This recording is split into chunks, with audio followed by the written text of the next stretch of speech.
Bismillahirrahmanirrahim. Assalamualaikum warahmatullahi wabarakatuh. Namaku Toto Rianto dari kelas semester 2. Ya, di sini kami akan mempresentasikan tentang vulnerable children. Nah, apa vulnerable children itu? Vulnerable children itu adalah anak-anak yang rentan terserang difabilitas, apapun bentuk kecacatannya, akan tetapi mereka rentan. Rentan di sini itu bisa diartikan rawan, bisa diartikan peka, dan sebagainya. Menurut bahasa yang sudah dimodernisasikan, istilah ini disebut yaitu vulnerable children.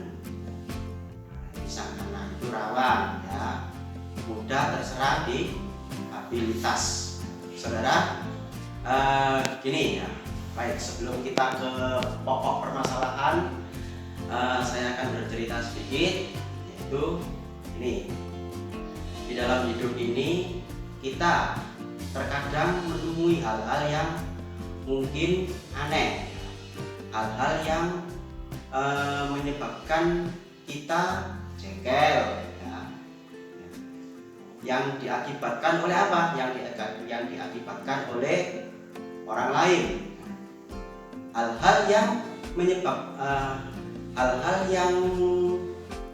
menyebabkan kita merasa kita tidak laten, tidak sabaran, dan kesulitan yang ditimbulkan oleh orang lain terhadap kita. Jadi kita tuh kayaknya tuh menghadapi si A tuh kok sulit sekali ya. Tuh. Mengapa demikian? Kita tuh terkadang menghadapi orang lain itu sulit. Nah, hal ini disebabkan karena Tuhan itu menciptakan segala sesuatunya itu berbeda-beda. Tujuannya apa? Tujuannya agar kita dapat saling mengetahui dan dapat mempelajari satu dengan yang lain. Termasuk apa di sini? Termasuk seperti yang akan kita bahas sekarang ini. Saudara, kita telah mengetahuinya bahwa sesuatu yang diciptakan Tuhan, khususnya pada manusia, ya, tidak harus orang-orang yang mengalami sehat atau normal. Jadi Tuhan menciptakan segala sesuatunya itu harus semuanya normal. Nah, kalau semuanya normal, terus siapa nanti yang akan mengalami hambatan di sini? Berarti kan tidak ada cerita dalam kehidupan seperti itu.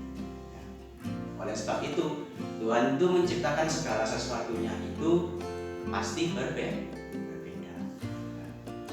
Baik secara fisik maupun secara psikis. Akan tetapi Tuhan juga menciptakan sesuatunya itu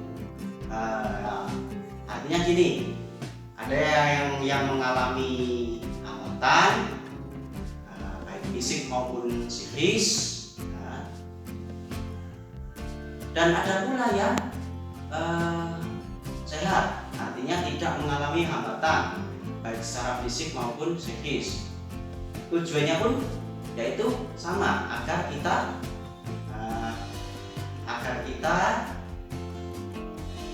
mau berpikir, mau menganalisa,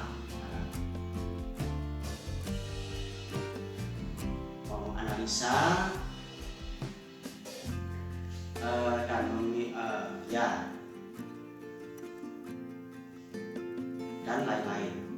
Nah, kembali ke pokok permasalahan awal, yaitu anak-anak rentan mengalami difabilitas. Anak rentan mengalami difabilitas. Nah, mengapa sih segala sesuatunya yang tercipta itu ada kalanya mengalami ya difabel,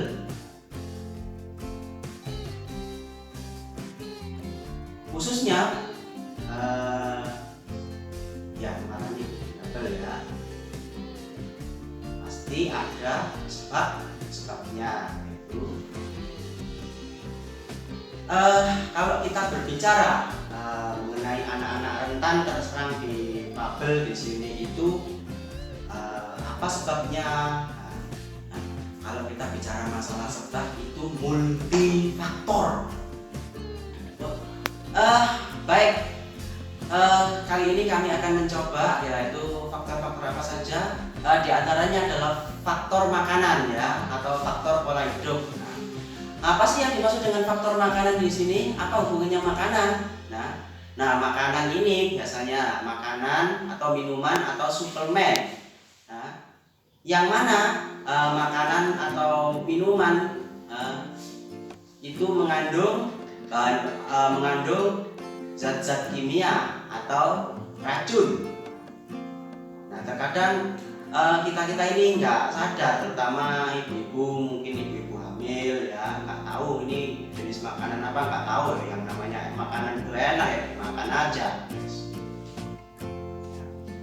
Nah, ketika makanan itu dikonsumsi oleh ibu yang sedang hamil, maka zat-zat makanan tersebut akan masuk ke dalam tubuh bayi yang mana bayi tersebut seluruh organ-organ tubuhnya masih benar-benar rawan. Zat-zat makanan tersebut akan masuk ke dalam sel-sel penting pada bayi, misalnya sel-sel saraf pada otak dan sebagainya. Nah, kalau ini terjadi, akibatnya nanti ketika bayi lahir, maka kemungkinannya 30% untuk terserang difabilitas peluangnya besar. Mungkin bayi itu nanti mungkin akan mengalami kebutaan, mungkin akan mengalami Down syndrome, mungkin akan mengalami keterbelakangan pada mental dan lain sebagainya. Nah, ini juga salah satu faktor penyebab anak rentan terserang difabilitas ya. Kemudian faktor yang kedua. Faktor yang kedua apa? Gangguan kelenjar. Gangguan kelenjar. Nah, kelenjar ini pun juga salah satu penyebab gangguan atau anak-anak rentan terserang difabilitas. Salah satu yang kami ketahui di sini itu adalah kelenjar tiroid. Nah, kelenjar tiroid itu menghasilkan hormon tiroksin, yang mana hormon tiroksin itu berfungsi untuk mengatur keseimbangan pada otak. Kalau misalkan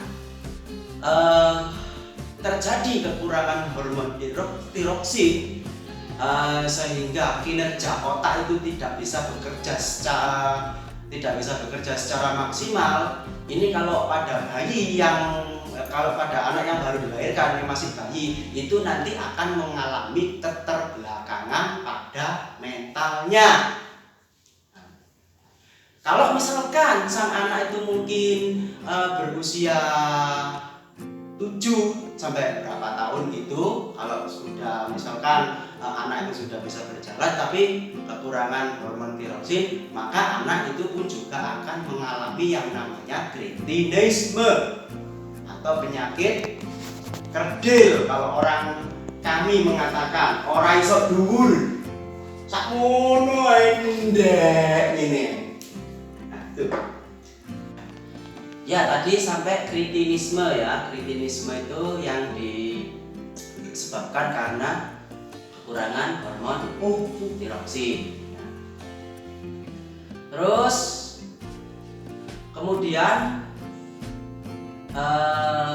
kebalikan dari kretinisme di sini yaitu apa? Penyakit gigantisme. Gigantisme ini juga termasuk salah satu kecacatan ya di sini ya. Gigantisme itu kebalikan. Kalau gigantisme itu kelebihan ya, kelebihan tiroksin. Berarti badannya itu membesar ya.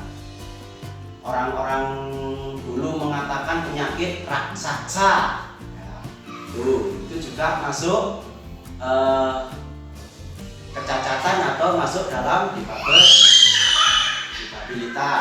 Nah, terus faktor yang ketiga adalah faktor genetika atau keturunan. Nah, ini juga mempengaruhi anak terserang difabilitas. Mengapa? Nah, ceritanya gini, misalkan kan ada ya mungkin karena supaya harta bendanya itu tidak jatuh ke tangan orang lain. Kalau ngelitnya bukan main, misalkan akhirnya sampai menikah dengan saudaranya sendiri.